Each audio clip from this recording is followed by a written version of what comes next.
Selamat datang kembali. Yang akan kita bahas pada video kali ini adalah tag paragraf pada HTML. Tag yang akan kita gunakan adalah tag P. Sebelum kita menggunakan tag P pada web kita, alangkah baiknya kita membuat sebuah folder baru di dalam folder HTML kita yang pernah kita buat pada pertemuan sebelumnya. Kita buka folder kita dan kita buat sebuah folder baru lagi. Di dalam sini kita beri nama dengan nama latihan 2.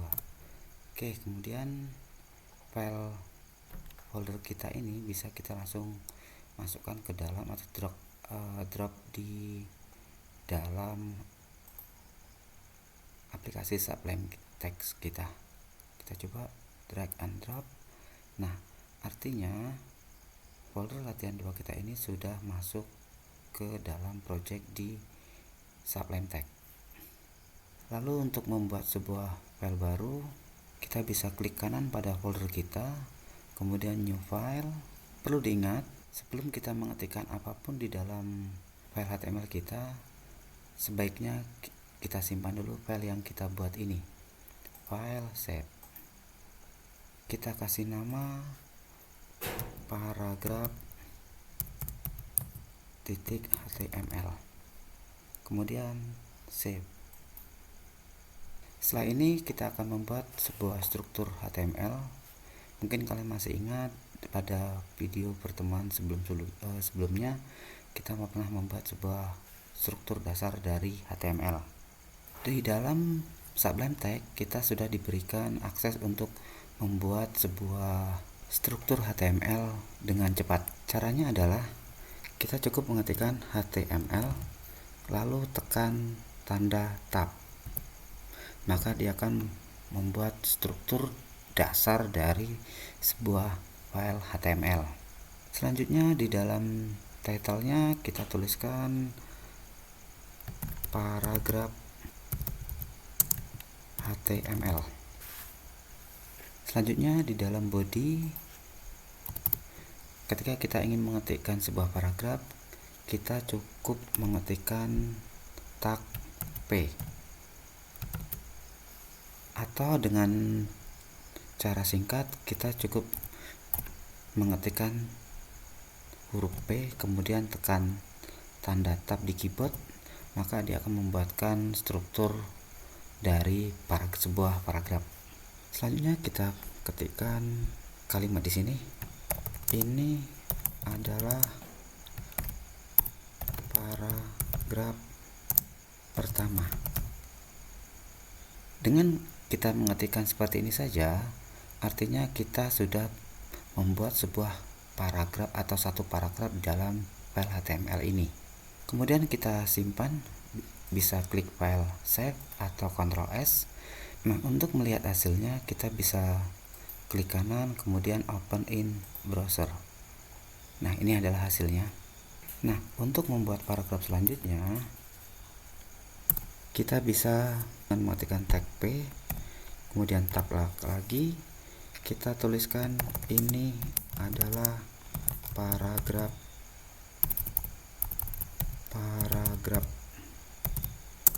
kedua. Kita simpan dan kita buka browsernya, kemudian kita refresh. Nah, di sini artinya kita sudah membuat atau memiliki dua paragraf. Jika kita membuat sebuah paragraf, maka HTML akan otomatis memberikan jarak atau spasi antara paragraf satu dengan paragraf selanjutnya.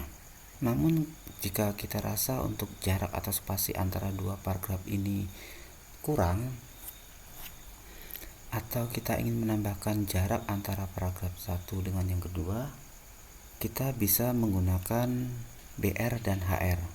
Nah, BR itu adalah untuk menambahkan baris baru, sedangkan HR itu adalah membuat sebuah garis horizontal. Kita coba tambahkan baris baru di sini dengan menambahkan sebuah tag BR. Lalu simpan, kemudian kembali buka browsernya dan refresh. Nah, ini kita lihat bahwa jarak spasi antara paragraf satu dengan selanjutnya itu bertambah. BR ini bisa kita simpan di mana saja, tidak harus di luar seperti ini. Kita bisa juga menyimpannya di dalam tag P atau di dalam sebuah paragraf. Seperti ini contohnya. Kita masukkan di sini tag BR. Kita simpan. Kita kembali buka browsernya. Ini hasilnya awalnya seperti ini, kemudian kita refresh. Nah, maka dia akan menambahkan sebuah baris baru, sehingga ini adalah turun satu baris paragraf kedua. Selanjutnya untuk tag HR. Tag HR adalah berfungsi untuk menambahkan sebuah garis horizontal. Kita buat HR, kita simpan, kita kembali buka browsernya dan kita refresh. Nah, maka dia akan menambahkan sebuah garis horizontal. Tag selanjutnya yang akan kita bahas setelah BR dan HR adalah tag B, tag I, dan tag U. Kalau kalian terbiasa menggunakan Microsoft Office, mungkin ini tidak asing lagi, yaitu B itu digunakan untuk membuat huruf besar, B untuk menggunakan huruf besar, kemudian I untuk membuat cetak miring, sedangkan tag U untuk membuat sebuah underline atau garis bawah di dalam pada sebuah tulisan atau kalimat. Contoh penggunaannya adalah seperti ini. Misalkan kita punya sebuah paragraf. Nah, kemudian setelah kita punya sebuah paragraf, kemudian saya ingin tulisan selamat datang ini kita buat cetak tebal. Kita tambahkan tag B di awal tulisan selamat datang dan diakhiri tag penutup B pada tulisan setelah selamat datang.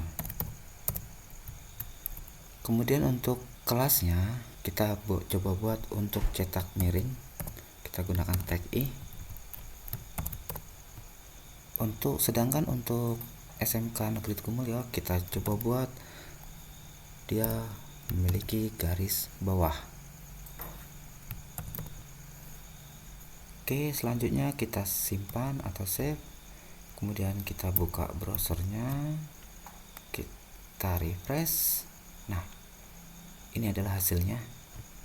Tulisan selamat datangnya ada cetak tebal, kemudian tulisan kelas 11-nya dia cetak miring, dan SMK Negeri Teguh Mulyo dia bergaris bawah atau underline. Nah, itulah penggunaan tag B, I, dan U. Kemudian jika kita ingin membuat sebuah paragraf di mana paragraf itu memiliki sebuah makna atau sebuah penekanan, maka kita bisa menggunakan dua tag ini. Yang pertama tag strong dan tag EM. M ini singkatan dari emphasize. Emphasize atau EM itu memberikan penekanan kepada sebuah teks, sedangkan strong itu memberikan penekanan yang lebih kuat lagi. Hasilnya hampir sama seperti penggunaan tag B, I, dan U yang sudah kita buat tadi, yaitu strong itu menghasilkan cetak tebal, sedangkan EM itu menghasilkan cetak miring. Nah, berikut adalah contoh penggunaannya. Saya kasih sebuah paragraf sebuah garis dulu di sini atau HR agar lebih rapi nantinya. Misalkan saya di sini punya sebuah pengumuman.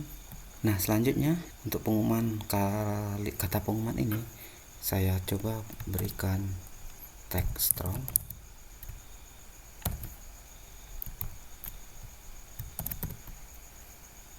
Karena saya di sini akan memberikan sebuah penekanan kepada kata pengumuman, dan untuk kata diliburkan saya akan memberikan penekanan menggunakan emphasize EM. Kita simpan, kita lihat hasilnya. Saya refresh. Kita lihat pengumuman menjadi cetak tebal, sedangkan diliburkan menjadi cetak miring. Kalau kita lihat efeknya antara strong dan EM itu hampir sama dengan yang pertama. Namun pada paragraf yang terakhir yang kita buat ini memiliki sebuah penekanan pada kata pengumuman dan kata diliburkan. Selanjutnya, kalau kita lihat, kita sudah memiliki 3 buah blok paragraf. Agar tidak salah pembacaannya, sebaiknya kita kasih sebuah komentar. Pada video sebelumnya, untuk membuat sebuah komentar diawali dengan tanda kurang dari, kemudian tanda seru, dan tanda min 2 kali, lalu isi dari komentarnya. Untuk menutupnya, akhiri dengan min dan tanda lebih besar. Atau sebenarnya di dalam Sublime Text itu menyediakan sebuah perintah untuk membantu kita mempercepat dalam membuat sebuah komentar. Kita cukup menekan tombol Ctrl dan slash, maka Sublime Text otomatis membuatkan sebuah komentar dan kursor berada di tengah-tengah komentar. Kita cukup mengetikkan komentar yang ingin kita buat. Kemudian kita bisa tambahkan untuk semua blok paragraf kita.